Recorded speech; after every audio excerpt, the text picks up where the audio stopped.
şəhərin. Yaraşıqdır göy gönüllə Xəzərin. Mübarəkdir son qələbən zəfərin. Ey ana vətənim Azərbaycanım. Laylanla böyüyüb xalqa boyatdı. Şəmlə nəğmələr yazıb yarattı. O sənin eşqinlə misala çatdı.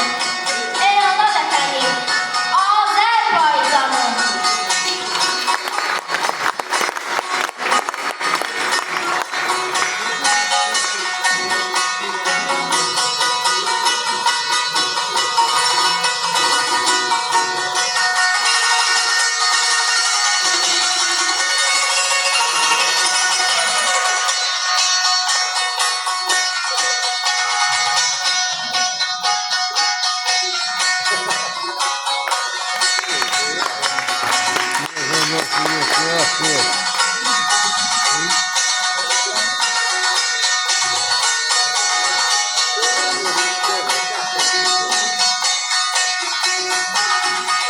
Vətən deyib döyüşlərə qalxdı vətən oğulları.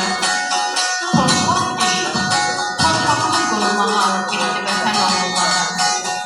Sığını bandir Allaha, ən atlar silahlara, namus arın qorumağa getdi vətən oğulları. Zəfərinin müjdəsini verdi vətən oğulları. Şəhidliyin zirvəsinə qalxdı vətən oğulları. Əbədilik nəğməsinə döndü vətən oğulları. Dolaşır, kalmışsın yeni babalarımız, eşq olsun vətən.